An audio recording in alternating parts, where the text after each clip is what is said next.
धन्यवाद. नमस्ते. संकल्प मराठी आणि महाराष्ट्र न्यूजमध्ये आपले स्वागत आहे.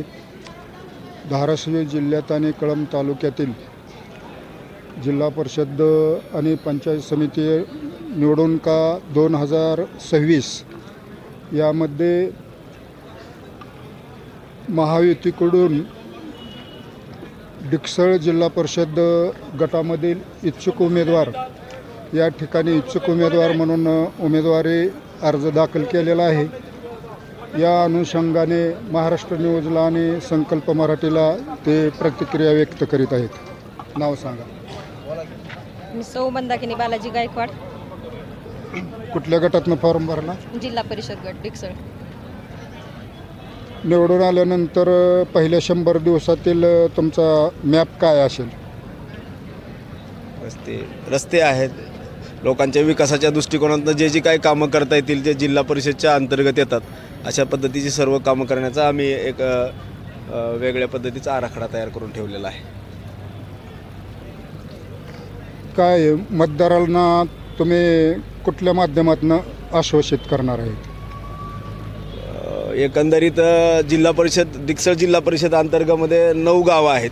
त्या 9 गावाचा आम्ही गेल्या 20-22 वर्षापासून संपर्कात असल्यामुळं मला त्या ठिकाणच्या लोकांच्या प्रश्न माहीत आहेत. आता तुम्हाला माहीत असेल डिकसळ जिल्हा परिषद अंतर्गत येणारं पहिलं जे गाव आहे खडकी, ते खडकी गाव हे नैसर्गिकदृष्ट्या खूप परिपक्व आहे. पावसाळा संपल्यानंतर 6 महिने त्या गावाच्या बाजूला वेगळ्या पद्धतीनं तलावाचं पाणी नदीचं पाणी साचलेलं असतं आणि त्या जर ठिकाणी शासनाकडून त्या ठिकाणी बोटिंग असेल पर्यटन स्थळ जर निर्माण केलं तर त्या गावाला निश्चितच आर्थिकचा खूप मोठा फायदा होईल, गावाची प्रगती होईल.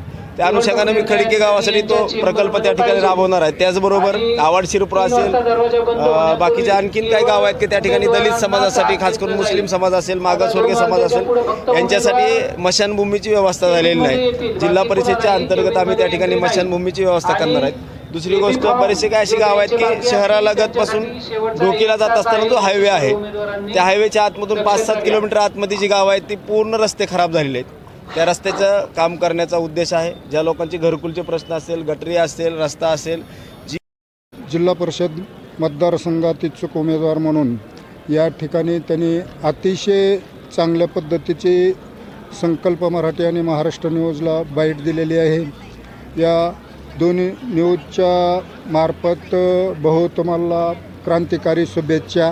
धन्यवाद.